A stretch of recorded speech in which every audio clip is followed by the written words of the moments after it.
বিসমিল্লাহির রহমানির রহিম। আসসালামু আলাইকুম। জিএল আউটসোর্সিং এর পক্ষ থেকে আপনাদের সবাইকে আমন্ত্রণ। তো আজকের ভিডিওতে আমরা থিমস নিয়ে আলোচনা করব। তো দেখেন, থিম জিনিসটা হচ্ছে, আপনি কল আউট, যে কোনো একটা কল আউটে গেলেন। তো কল আউটে যখন যাবেন, এখানে কিন্তু একটা থিম অপশন আসে। দেখেন এখানে ডিফল্ট এরকম একটা থিম অপশন আসে।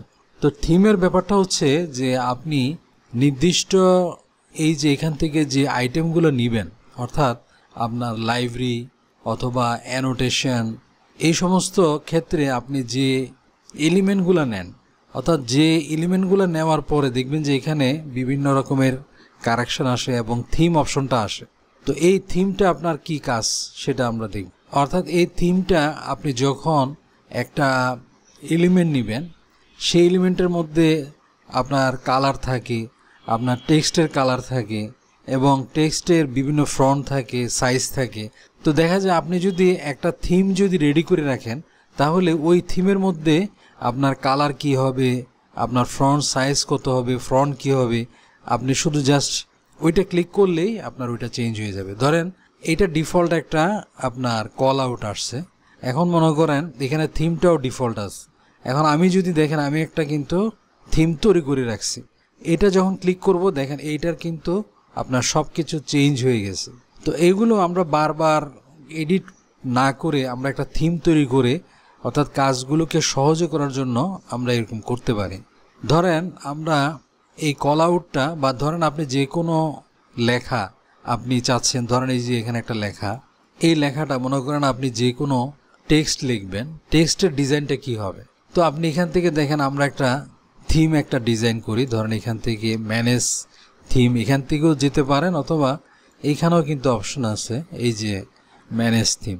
তো আমরা এখান থেকে দেখাচ্ছি, এই যে ম্যানেজ থিমে গেলাম, ক্লিক করলাম। তো দেখেন এই টেক্সটটা আমরা সবসময় কীরকম হবে সেটা ডিজাইন করার জন্য প্রথমে আমরা কি করব, একটা ক্রিয়েট থিম, এটাতে আমরা ক্লিক করব। ক্লিক করে আমরা এটা লিখব টেক্সট 1, ক্লিক করলাম, ওকেতে ক্লিক করলাম। ক্লিক করে এখানে দেখেন এই টেক্সট 1টা আসছে।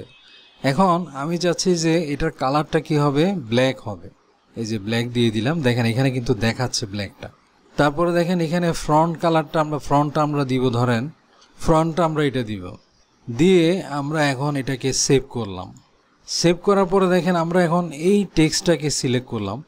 সিলেক্ট করে আমরা যখন থিম, দেখেন এটাতে ক্লিক করব, দেখেন এটা কিন্তু আমার এই যে অটোমেটিক কিন্তু চেঞ্জ হয়ে গেছে, আমাকে বারবার এইখানে ডিজাইন করতে হবে না। এভাবে আপনি যে কোনো জিনিস, ধরেন আপনি এই থিমটা, আমি এখানে আরেকটা ডিজাইন করতেছি। ধরেন আপনি এই যে কল আউটটা নিলেন, আপনি চাচ্ছেন যে কল আউটের ডিজাইনগুলো, কালারগুলো কীরকম হবে, ফন্ট কীরকম হবে, এগুলো আপনি একটা সবসময় একই রকম দিবেন। তো এর জন্য কি করবেন, দেখেন আপনি একটা ম্যানেজ থিম সিলেক্ট করবেন। সিলেক্ট করে দেখেন এখানে প্রথমে আপনি একটা থিম ক্রিয়েট করে নেবেন, এটার নাম হচ্ছে কল আউট। কল আউট আমরা দিলাম 4, ওকেতে ক্লিক করলাম। তারপর এটা এই যে এটা এখানে আসছে, আসার পরে দেখেন, তো দেখেন আমরা এটার এই যে টেক্সটের কালারটা কি হবে, দেখেন আমরা টেক্সট কালারটা ধরেন রেড দিব। তারপরে ব্যাকগ্রাউন্ড কালারটা কি হবে, দেখেন ব্যাকগ্রাউন্ড কালারটা আমরা ধরেন হলুদ দিব, হলুদ দিলাম। এই যে এইখানের যে নিচের কালারটা, এটা হচ্ছে অ্যাকাউন্ট, এটা কিন্তু শো করবে আপনার, অর্থাৎ কোন কালারটা কি হবে এটা এখানে কিন্তু শো করবে। আবার কিছু কিছু আছে যে আপনার এরকম স্টাইলের কিছু আছে, এটা আপনি দেখে নেবেন। তারপরে দেখেন এই আপনার অ্যাকাউন্ট, এই যে নিচের ব্যাকগ্রাউন্ড কালারটা আমরা হলুদ দিব, এই যে হলুদ দিলাম, দিয়ে এখন আমরা সেভ করব। তো ধরেন আমরা এরকম একটা থিম নিলাম, এটা আমাদের ফরম্যাট অনুসারে আমরা নিব। ধরেন আমরা দিচ্ছিলাম কল আউট 4, এই যে কল আউট 4 দিলাম, দেখেন থিমটা কিন্তু অটোমেটিক চেঞ্জ হয়ে গেছে। আবার এটাকে যদি এডিট করতে চান, আবার দেখেন এখান থেকে আপনি ম্যানেজ থিমে যাবেন। থিমে যাওয়ার পরে দেখেন আপনি যেই থিমটা মডিফাই করতে চান সেটা সিলেক্ট করবেন। সিলেক্ট করে আপনি ধরেন এখানে ফ্রন্টটা চেঞ্জ করবেন। এই ফ্রন্টটাকে আপনি ধরেন এরকম এই ফ্রন্টটা দিবেন, দিয়ে আপনি সেভ দিয়ে দিবেন। তো সেভ দেওয়ার পরে ধরেন এটাকে আমরা এখন আবার এই যে কল আউট 4 যদি দিই, দেখেন এরকম হবে। তো এভাবে আপনি করতে পারবেন, মডিফাই করতে পারবেন। এরপরে দেখেন আপনি ধরেন আপনি এইখান থেকে কোনো মিডিয়াতে গেলেন, এই যে ধরেন ইন্ট্রোতে গেলেন, তো এরকম ইন্ট্রোর ক্ষেত্রে দেখেন আমরা একটা লোগো যুক্ত একটা ইন্ট্রো দেখি। ধরেন আমরা এটা নিলাম, তো এইখানে দেখেন আমরা চাচ্ছি যে এই ইন্ট্রোটা করার জন্য আমরা একটা থিম তৈরি করে রাখবো। তো দেখেন এখানে আপনি এই যে ম্যানেজ থিম, তো দেখেন আমরা ইন্ট্রোর জন্য একটা থিম তৈরি করব। এখানে আমরা ক্লিক করলাম, দিলাম ইন্ট্রো, দিয়ে ওকেতে ক্লিক করলাম। তো দেখেন ইন্ট্রো থিমের অপশনটা আসছে। তাহলে ইন্ট্রোতে আমাদের ফোরগ্রাউন্ডটা এই যে এখানে টেক্সটগুলো কি হবে, সাদা হবে। আমরা যদি এটার কালারটা যদি সবুজ করে দিই, সবুজ হবে। ব্যাকগ্রাউন্ড কালারটা ধরেন আমরা টেক্সটের কালারটা আমরা নীল করে দিলাম, আর ব্যাকগ্রাউন্ড কালার আমরা সবুজ করে দিলাম।